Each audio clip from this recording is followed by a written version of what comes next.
إن الحمد لله نحمده ونستعينه ونستغفره ونعوذ بالله من شرور أنفسنا ومن سيئات أعمالنا من يهده الله فلا مضل له ومن يضلل فلا هادي له وأشهد أن لا إله إلا الله وحده لا شريك له وأشهد أن محمدا عبده ورسوله أما بعد فإن خير الحديث كتاب الله وخير الهدي هدي محمد صلى الله عليه وسلم وشر الأمور محدثاتها وكل محدثة بدعة وكل بدعة ضلالة وكل ضلالة في النار رب اشرح لي صدري ويسر لي أمري واحلل عقدة من لساني يفقهوا قولي رب أعوذ بك من همزات الشياطين وأعوذ بك رب أن يحضرون أعوذ بالله السميع العليم من الشيطان الرجيم إن عدة الشهور عند الله 12 شهرا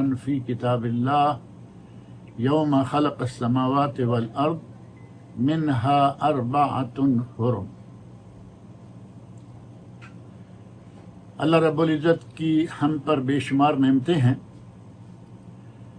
عظیم نعمت کہ اس نے ہمیں مسلمان بنایا الحمدللہ، اور ہمیں حضرت محمد رسول اللہ صلی اللہ علیہ وسلم کا امتی بنایا، جو کہ تمام انبیاء اور رسل کے امام ہیں۔ اور ایک نعمت یہ کہ ہمیں وہ دین دیا جس دین میں کوئی کمی بیشی، کسی قسم کا کوئی نقص، کوئی عیب نہیں ہے، بلکہ پہلے تمام ادیان کی نسبت کامل و مکمل دین ہے۔ اور اس دین کے کامل و مکمل ہونے کی شہادت خود اللہ رب العزت نے قرآن کریم میں سورۃ المائدہ کی آیت نمبر 3 میں دی ہے، الیوم اکملت لکم دینکم واتممت علیکم نعمتی ورضیت لکم الاسلام دینا، کہ آج میں نے تمہارا دین تمہارے لیے مکمل کر دیا ہے، اپنی نعمت کا اتمام کر دیا ہے، اور تمہارے لیے دین اسلام کو میں نے پسند کر لیا ہے۔ وہ دین جس میں کسی قسم کی کوئی کمی نہیں ہے۔ ظاہر ہے کہ اس دین کی کمی تلاش کرنا یا کوئی چیز آج دین میں داخل کرنا، یہ ایسے ہی ہوگا کہ جیسے کوئی اس آیت کو جھٹلا رہا ہے اور کہہ رہا ہے کہ نہیں، دین میں ابھی کچھ چیزیں باقی تھی جو ہم اب اضافہ کر رہے ہیں، جبکہ یہ دین آج سے 1400 سال پہلے، 1450 سال پہلے، یعنی 1500 سال پہلے یہ دین مکمل ہو چکا ہے۔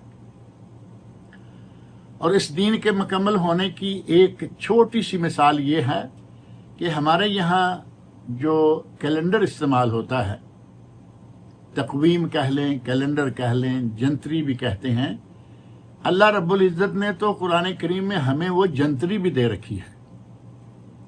اور وہ جنتری یا کیلنڈر، وہ تقویم، یہی سورۃ توبہ کی آیت نمبر 36 میں موجود ہے، ان عدۃ الشہور عند اللہ 12 شہرا فی کتاب اللہ یوم خلق السماوات والارض۔ مہینوں کی تعداد اللہ کے یہاں 12 ہے، اور کب سے؟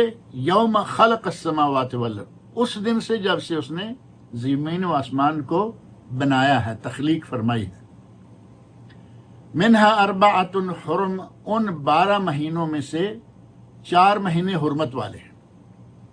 اب 12 مہینے کا کیلنڈر اللہ رب العزت نے ہمیں دے دیا، اور اس کیلنڈر کی تفصیلات حضرت محمد رسول اللہ صلی اللہ علیہ وسلم نے ہمیں بتا دی۔ اب یہ ایک الگ المیہ ہے کہ مسلمانوں میں یہ کیلنڈر مروج نہیں ہے۔ ہجری کیلنڈر یا اسلامی کیلنڈر مسلمانوں کے یہاں مروج نہیں ہے۔ سعودی عرب میں گورنمنٹ کے اداروں میں مروج ہے۔ کچھ سال پہلے متحدہ عرب امارات نے اعلان کیا تھا کہ وہ بھی اسلامی یا ہجری کیلنڈر جو ہے وہ اپنے سرکاری اداروں میں رائج کریں گے۔ باقی ساری دنیا میں دیکھ لیں، کہیں بھی یہ کیلنڈر مروج نہیں۔ اور ہمارے اپنے بھائیوں کا، مسلمانوں کا یہ حال ہے کہ اگر کسی کو یکدم تاریخ پوچھیں کہ آج کیا تاریخ ہے، آپ کو کوئی بھی عربی تاریخ نہیں بتائے گا الا ماشاءاللہ، کوئی شاید عربی مہینے کا نام لے لے، ورنہ ہمارے یہاں وہی جنوری، فروری، مارچ، اپریل وہی مہینے چل رہے ہیں، وہی تاریخیں چل رہی ہیں، جبکہ ہمیں تو اللہ رب العزت نے کیلنڈر بھی دے رکھا ہے۔ ہم اپنی آئیڈینٹی، اپنا تشخص، اس کو بھول کر دوسروں کی آئیڈینٹیز لے رہے ہیں، دوسروں کے تشخص کو اختیار کر رہے ہیں۔ یہ جنوری فروری ہماری تقویم نہیں ہے، یہ عیسائیوں کی ہے، کسی کی بھی ہو۔ ہماری تقویم وہ ہے جس کا ذکر قرآن کریم میں اللہ نے کیا، جس کا ذکر نبی اکرم صلی اللہ علیہ وسلم نے فرمایا، اور جو حضرت عمر فاروق رضی اللہ عنہ کے عہد مبارک میں ایک فائنل شکل میں آ گئی۔ یہ ہے ہماری تقویم، لیکن ہم ان سب چیزوں کو چھوڑے ہوئے ہیں، بھولے ہوئے ہیں۔ ان تقویم کے ان مہینوں میں سے 4 مہینوں کو اللہ رب العزت نے حرمت والے مہینے قرار دیا ہے، منہا اربعۃ حرم، کہ 4 مہینے حرمت والے ہیں۔ اور وہ 4 مہینے حرمت والے کون کون سے ہیں؟ صحیح بخاری مسلم میں حدیث ہے، اور حجۃ الوداع کے موقع پر یہ بات بھی فائنل ہو گئی تھی۔ نبی اکرم صلی اللہ علیہ وسلم نے فرمایا 3 متوالیات، 3 مہینے حرمت والے مسلسل ہیں، ذوالقعدہ، ذوالحجہ اور محرم، 3 مہینے اکٹھے۔ ورجب مضر الذی بین جمادہ و شعبان، اور فرمایا کہ رجب مضر جو جمادی ثانیہ اور شعبان کے درمیان ہے۔ نبی اکرم صلی اللہ علیہ وسلم نے رجب کا نام لیتے ہوئے اندازہ کریں کہ کتنی گہرائی میں جا کر ان لوگوں کے ذہن میں وہ مہینہ اتارا کہ یہ وہ کون سا مہینہ ہے رجب۔ پہلے نمبر پر رجب مضر، ایک قبیلہ مضر جو کہ حرمت والے مہینوں کے لیے بطور خاص، اور اس رجب کی بطور خاص حرمت کو مانتا تھا اور بڑا احترام کرتا تھا۔ آپ نے وہ رجب مضر کہا، اور ساتھ ہی ایک اور کام کیا، الذی بین جمادہ و شعبان، یہ بھی بتا دیا کہ اس مہینے سے پہلے جمادی ثانیہ اور بعد میں شعبان ہے۔ نبی صلی اللہ علیہ وسلم کے سمجھانے کا انداز جو ہے وہ بڑا زبردست ہے، اور کوئی بھی مسئلہ آپ اتنی باریکی سے اور اتنی انتہائی خلوص اور محبت سے اپنے لوگوں کو سمجھایا کرتے تھے کہ کوئی بات ذہن میں داخل ہونے سے رہ نہ جائے۔ اسی کی ایک مثال اور ملتی ہے، صحیح بخاری شریف میں حدیث ہے، نبی اکرم صلی اللہ علیہ وسلم فرماتے ہیں ان للہ 99 اسما 100 الا واحدہ، اللہ کے 99 نام ہیں، اللہ کے 99 نام ہیں، اگر یہیں چھوڑ دیا جائے تو کافی ہے کہ اللہ کے 99 نام ہیں، جس نے انہیں یاد کر لیا وہ جنت میں گیا۔ اللہ کے نبی صلی اللہ علیہ وسلم نے یہاں نہیں چھوڑا، بلکہ فرمایا 100 الا واحدہ، ایک کم 100، یعنی 99 کی شرح خود نبی صلی اللہ علیہ وسلم فرما دی کہ اگر 99 کو کوئی نہ سمجھ پائے تو 100 تو معروف ہے نا، 100، 1000، لاکھ، یہ چیزیں جو ہیں وہ معروف ہیں، تو آپ نے فرمایا ایک کم 100۔ یہ نبی اکرم صلی اللہ علیہ وسلم کے سمجھانے کا انداز۔ غرض یہ کہ 3 مہینے مسلسل، اور چوتھا مہینہ رجب جو کہ سال کے درمیان کا ہے۔